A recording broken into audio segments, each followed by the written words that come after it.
최초의 책, 풀립도서관, 2016년. 풀립도서관으로 가는 길은 희뿌옇게 변해 있었다. 자전거가 허연 안개 속으로 들어가자 물방울 가득한 바람이 뺨을 스쳐갔다. 사흘째 공기는 습하다 못해 눅눅했다. 그냥 집에 있는 게 나았을까 하다 이내 마음을 고쳐먹었다. 풀립도서관은 다음 주에 폐관될 예정이다. 그곳은 강원도, 아니 전국에서 손꼽히는 도서관이다. 사서가 되고 싶다고? 장래희망 조사서를 훑어보던 담임선생님이 물었다. 네.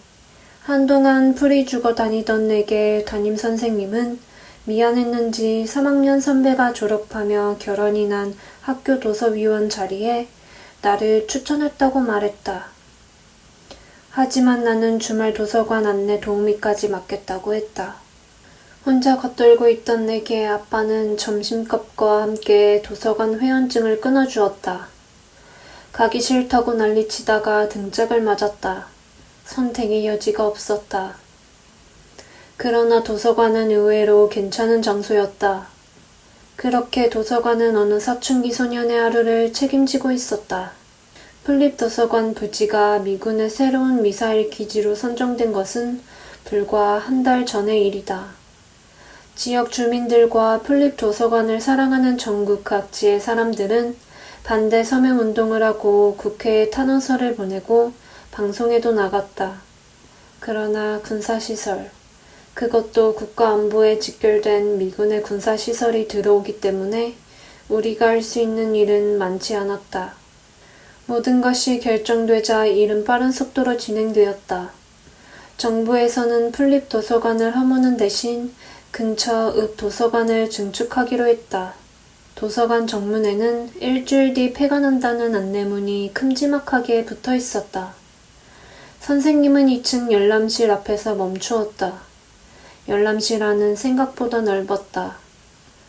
선생님의 요청대로 나는 지하 창고로 향했다. 평소 닫아놓았던 두꺼운 철문이 활짝 열려 있었고 문고리에는 그 문의 두께만큼 두꺼운 장부가 하나 걸려 있었다. 장부의 도서 목록 사이로 보이는 것이 있었다.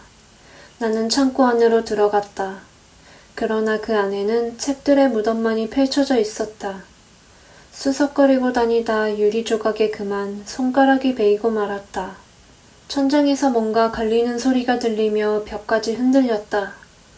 철조망 설치를 위한 터파기 공사가 시작된 모양이었다. 진동 때문에 간신히 버티고 있던 책장들이 금방이라도 무너질 것 같았다. 책장 안의 것들이 와르르 무너져 내렸다. 흙인지 먼지인지 모를 게 앞으로 쏟아지는 바람에 나도 모르게 눈을 감았다. 잠시 후 실눈을 뜨니 그 앞에 앙상하게 뼈대만 남은 풀립도서관이 서 있었다. 갑자기 흙이 날리는 바람에 다시 눈을 감았다. 방금 본 것은 도서관의 미래일까?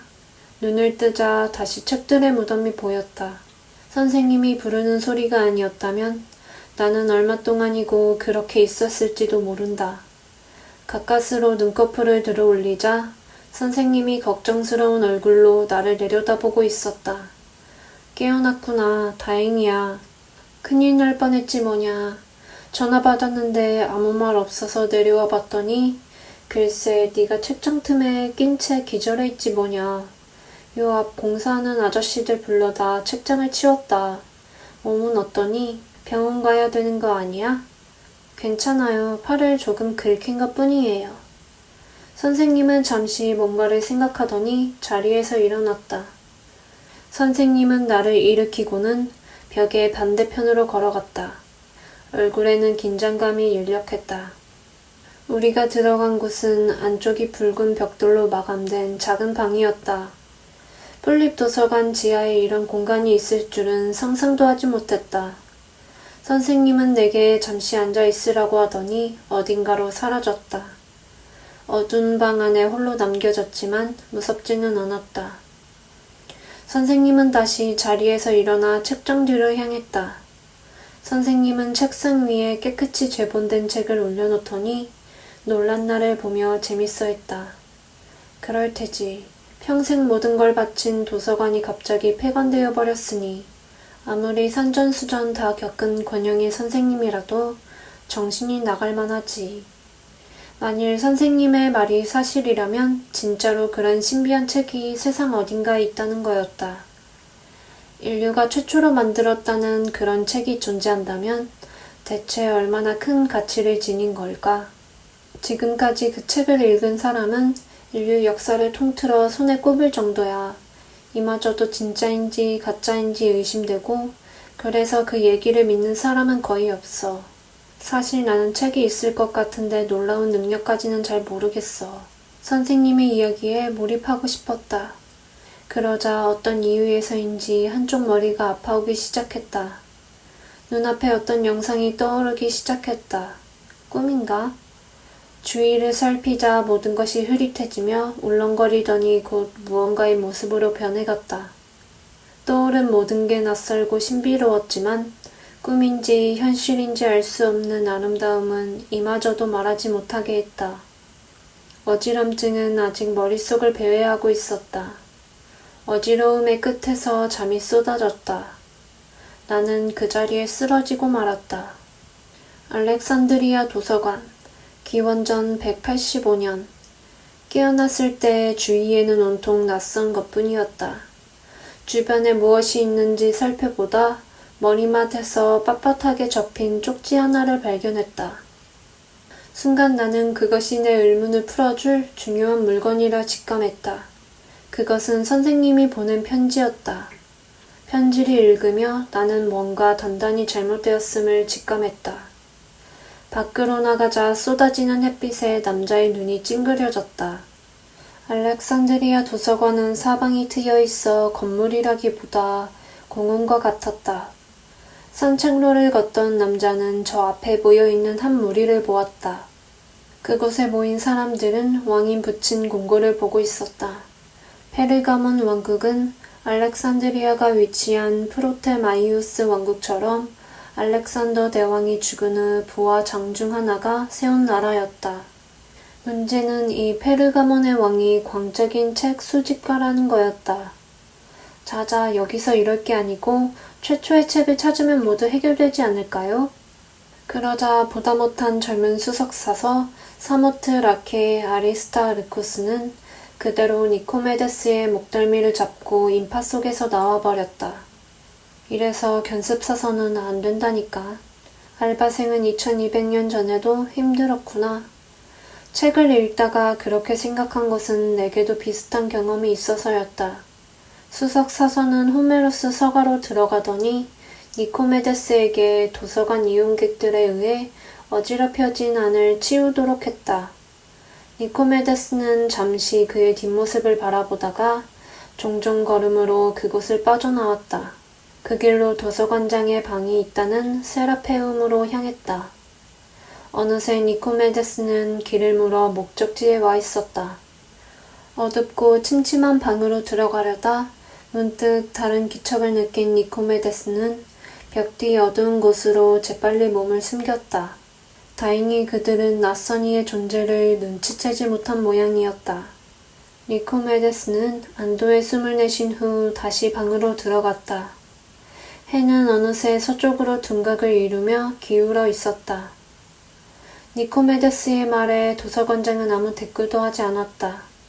도서관장은 순수하게 자신을 살리고 싶은 마음에서 살아서 평생의 업을 완성하라는 의미에서 니코메데스가 말한 줄 알 테지만 그 밑바닥에 도사린 진실에 대해선 끝내 모를 것이다. 그런 자신에게 감복하는 도서관장을 보며 니코메데스는 즐거워하고 있었다. 서쪽 하늘이 붉게 물들 무렵 니코메데스는 도서관을 나와 어딘가로 향했다. 마차가 떠나자 책의 다음 장이 넘어갔고 그렇게 첫 챕터의 마지막 페이지가 끝났다. 알렉산드리아 도서관 642년. 안개 속에서 헤매고 있는 건지도 모른다. 숨을 크게 들어마시자 차가운 공기가 허파에 들어가며 몸 구석구석을 깨워댔다. 그런데 참 웃기다. 정식 사서도 아닌데 전설의 사서가 되기 위한 여정에 참여하고 있다니. 저 너머에서 동이 트기 시작했다. 해가 뜨면 다시 책을 읽어야 했다. 사람들 사이에 웅크리고 있던 남자 역시 신중의 신, 알라에게 엎드려 기도하고 있었다. 남자는 신에게 부탁했다. 이 해가 지기 전에 최초의 책을 찾을 수 있길. 암르 이븐 알라스는 아침 식사를 마치고 도서관으로 향했다. 지금껏 신을 위해 살았으니 많은 전리품 중 하나 정도는 욕심을 부려도 신은 이해해줄 거라고 생각했다. 암르가 가까이 가자 문 앞에서 보초를 서던 병사 둘이 바짝 선 군기로 맞이했다. 암르는 도서관의 가장 안쪽인 사서들의 임시 거처로 안내되었다. 어서 오십시오, 장군님. 뒤에서 늙은 사서 한 사람이 부축을 받으며 걸어 나왔다.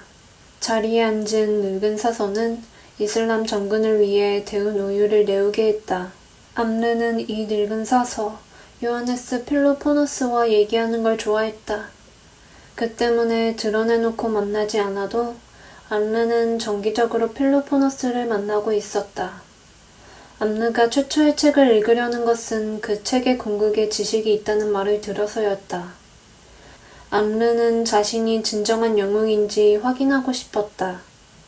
저만치에서 요하네스 필로포너스 할아버지가 왕궁 도서관 안으로 들어가고 있었다. 나는 풀립 도서관에서 보았던 광경을 이곳 알렉산드리아에서도 보고 있었다.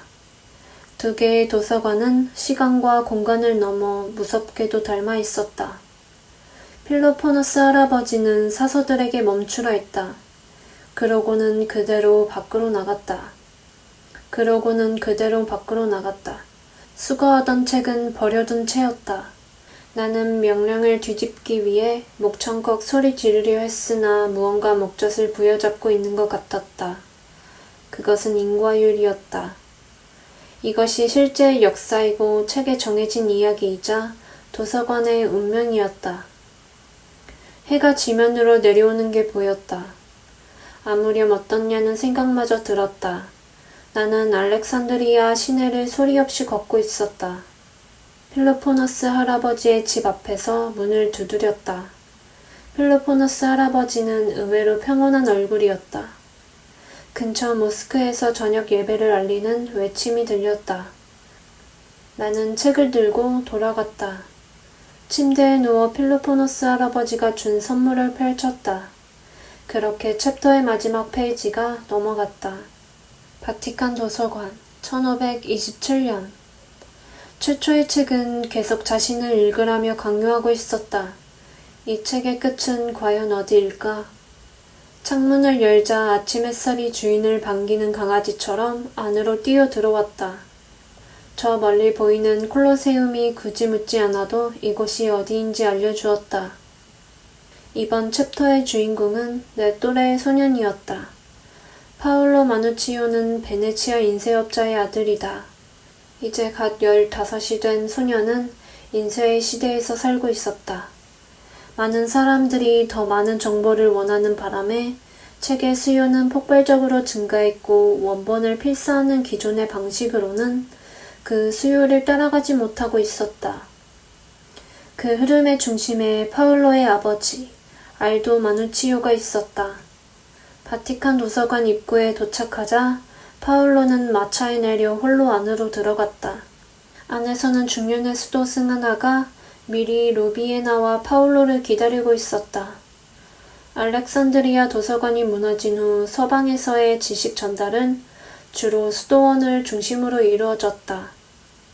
책을 베끼는 일을 하는 수도사를 필경사라 불렀다. 안토니오 수사는 울며 겨자 먹기로 파울로를 바티칸 비밀 정서고로 데리고 갔다. 비밀 정서고의 자료 대부분은 가톨릭 교회의 민감한 부분이나 교황과 각국 군주들이 주고받은 비밀 문서들이었다. 서고의 구석에 다다르자 쇠사슬로 둘러쳐진 문이 보였다. 자연스럽게 벽을 통과하자 곧바로 작은 방이 나왔다.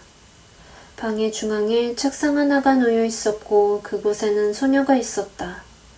소녀는 야무진 손놀림으로 머리 글자의 세밀하고 복잡한 문양을 잉크로 정성스럽게 그리고 있었고 그 위에 빨갛고 파란 물감을 더했다. 그 위에 빨갛고 파란 물감을 더했다. 그 뒤 행해지는 필사는 마치 기계로 찍어내는 듯 정확했다. 마치 꽃잎이 바람에 날려 하늘 위로 올라가듯 힘있고 정겨웠으며 부드러웠다. 소녀는 하던 일을 멈추고 일어나 악수를 청했다. 제이나라고 해. 난 파울로 마누치오. 제이나는 다시 하던 일을 진행했다. 파울로가 뒤를 돌아보자 어느새 제이나는 말없이 고개를 숙이고 있었다.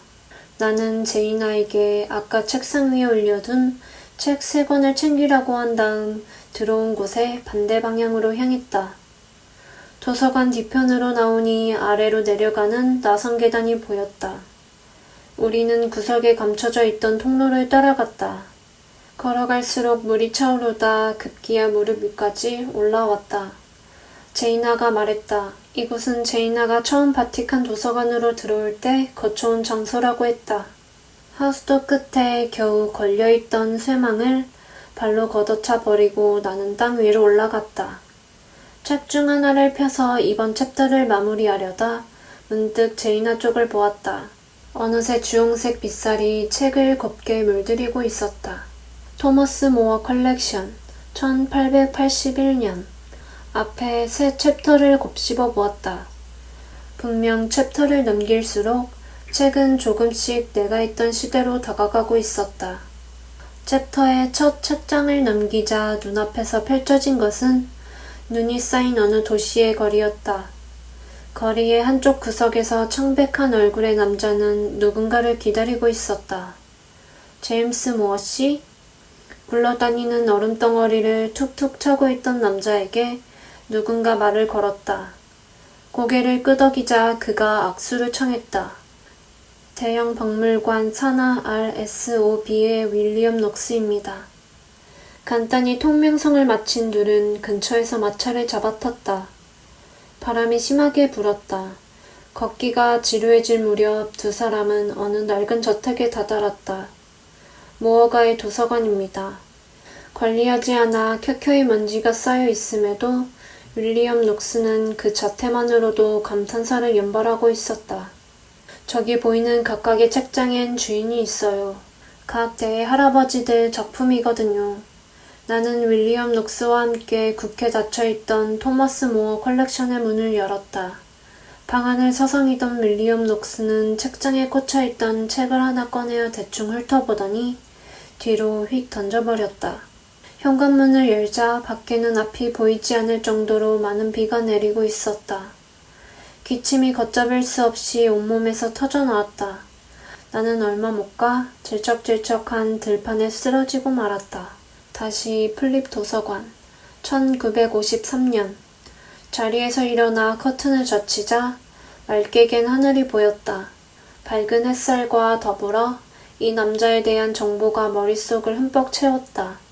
남자의 이름은 데이비드 모어, 존 모어의 아들이자 짐 모어의 손자, 현재는 영국군 관측부대의 대대장.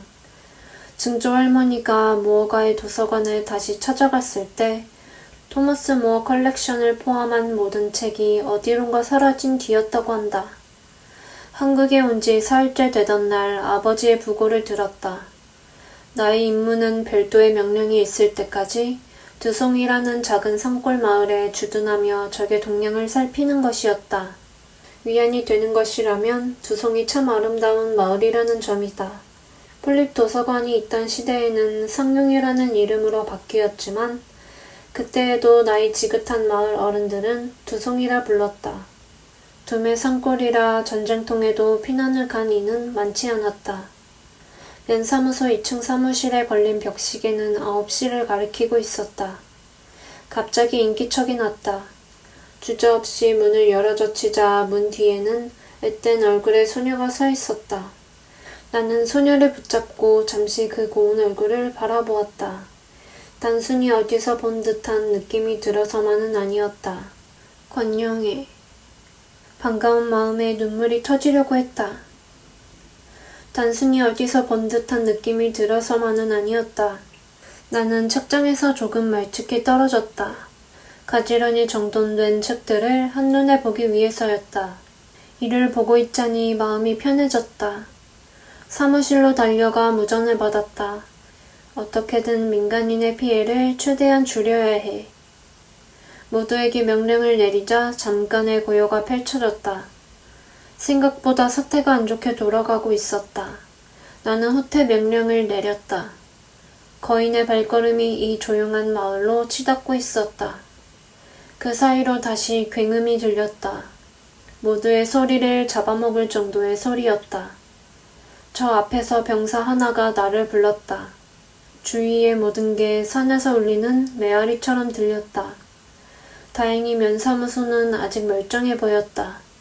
미닫이문 바로 뒤에서 포탄이 터졌다. 나는 본능적으로 영예를 감싸며 쓰러졌다.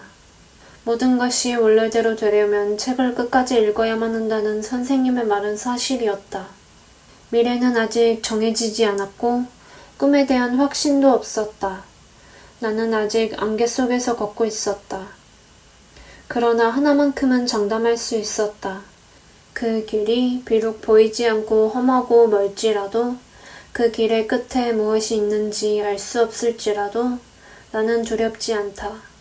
선생님이 앞으로도 내 옆에 있을 테니까. 내 인생의 챕터 속에서 지치고 포기하려 할 때마다 내 손을 잡아주며 응원할 테니까. 나의 길잡이가 되어줄 테니까. 나 역시 누군가의 길잡이가 될 수 있도록. 지금까지 그래왔듯이. 앞으로도. 세상에는 최초의 책 말고도 수많은 책이 있다. 나는 최초의 책 따위 읽지 않아도 내 꿈을 이룰 것이다. 그리고 꿈을 꾸는 다른 이들에게 내가 읽은 책을 보여줄 것이다.